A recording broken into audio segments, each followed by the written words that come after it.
Your arm looks like chocolate, but it tastes like salt.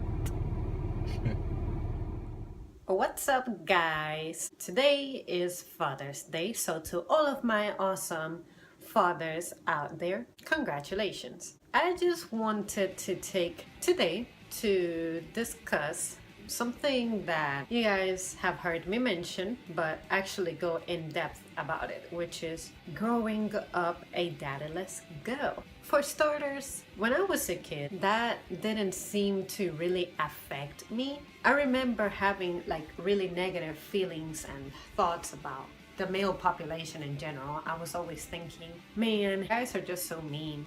What's the point of dating them or liking them if they are going to treat you so poorly and abandon you and everything? Basically, I thought that my story, which was I was an abandoned kid and my mom brought me up on her own, I thought that that was just the law of the land. I thought that's what guys did. I always told myself as a kid, what's the point of getting married if that's what guys do? They mistreat you and abuse you and treat you badly. So the only thing they're good for is putting a baby in you. Like I said, that was my mentality as a child because I had no father figure around me. And my mother, of course, would tell me her stories of how her marriage was.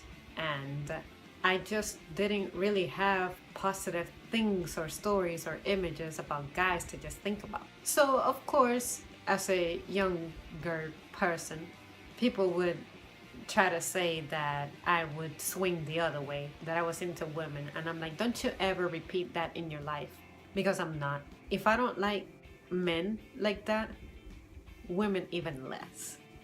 But then I got older and I started meeting good guys in my life. I had some great teachers who were male and I could relate to, because most of them were my science teachers, and the science happened to be the topic that I was passionate about, so it was very easy to get really close. And they would also like the fact that I'm a girl interested in science, and that's something that they don't see a lot in the field, so they would empower me and encourage me so much to pursue my science interest. But growing up a daddyless girl mentally took its toll, because I always wondered why I had such a low self-esteem. I always felt like, although I had my mother there and she was willing to give just about everything for me or do anything for me, I still felt that emptiness, that incomplete feeling and lack of confidence. I'm not saying that my mom wasn't able to bring me up to where I would have that sense of leadership and independence and all that, but as much as mothers like to be like, oh, I played both your mother and father role, she grew up with her father. Unless you experience not having a parent, you just don't know about it. You can work as hard as you can to try to supplement what's missing, but you just cannot, because there's some stuff that only guys do and only guys know how to do and how to exhibit that conduct. I never agree with the women who say, oh, I'm both the mother and daddy for my children. Say mothers who die young. Do we ever say or hear a father say, I'm both the daddy and the mommy?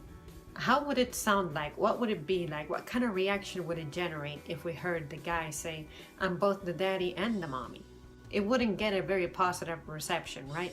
So why would it be okay to say that mothers can be fathers too? You just can't be. That's the reason you are designed female and they are designed male, because you two are going to come together and contribute to the life of another human with your field, your specialties. The best that a woman can do in a situation like that is sort of inform you what a guy's role is supposed to be like, but nothing will compare to the actual example.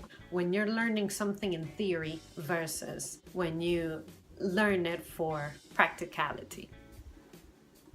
Another thing that was tough was activities that normally required two parents to be there, and you only counted with one parent. Although my mom did great about focusing on us, it's like it's not fair that she was getting the whole weight and the whole stress of carrying us around. There were times in which I wanted to participate in something extracurricular, but just to not add that extra stress to my mom's life, which I know she didn't look at it as stress because she loved us, so she was willing to do that and much more. But still, as a child, I was about as considerate as I am as an adult. And I'm not saying that if as a female I don't make it in life to be successful, it's all my father's fault.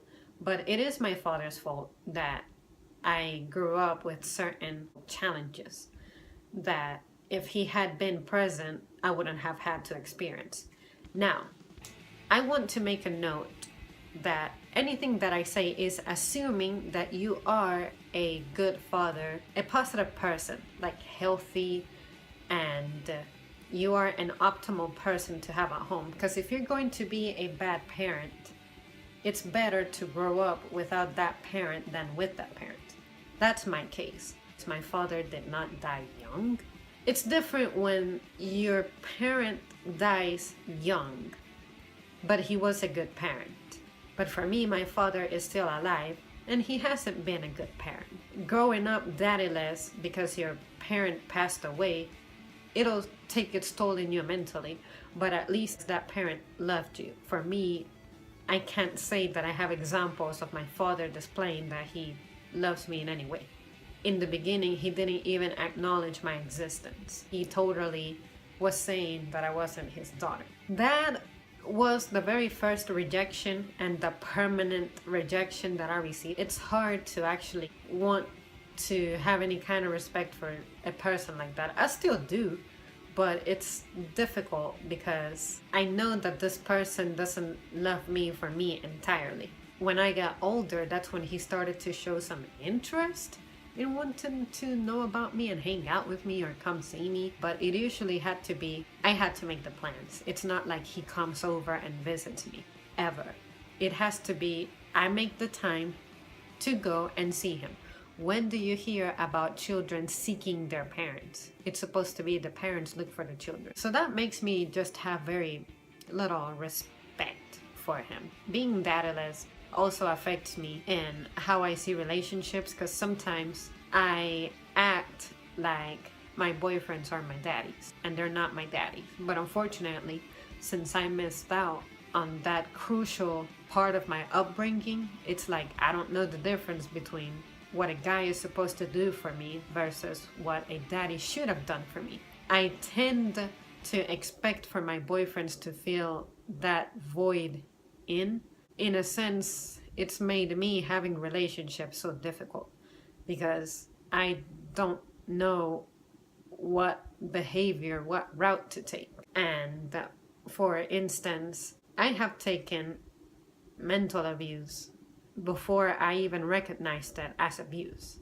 I feel like having a strong father figure would have helped me have the ability to detect such things happening. Like if I had a good example of my parents being happy together, being great together, I would know what kind of treatment to expect out of a man. But I don't. I'm having to learn on my own, and that's not always easy. Nothing surpasses the teachings of life, but still, it would have been so much easier and so much healthier and better if I would have had the support of a male. And I also have that feeling of, okay, my mom has been a great leader. She has been great at taking care of the house and everything. But even though I've always been safe under her watch, it's like something's still missing. I still feel so vulnerable. It's hard to explain really, but I just know that being in the presence of a man who showed concern and love, which her dad did, my grandfather, that gave me an idea of what having a daddy was supposed to be like, what having a father is supposed to be like. I felt whole when he was around. So this is one of those things that when I'm by myself journaling about it or talking to myself about it, I do so much better about going over all of the points of the mental effects of being daddyless, but putting it in a video is kind of weird and awkward because normally this topic angers me, but since I'm pretty much mostly over it, I'm trying to transmit the message to you, I just can't. It sucks to be daddyless. And if you meet a girl who was like that, be kind, be patient with her. Just know that she is a broken person. Repairing yourself as an adult is so much difficult. It's better to be a kid that's whole and taken care of than growing up to be an adult and be so broken that you start to progress only so late in life, because that's when you identify and acknowledge that you got those struggles. It took me finishing school to realize, dang, why is my mentality a certain way? And how come it's impacting my performance in some other areas of my life? It will affect you sooner or later.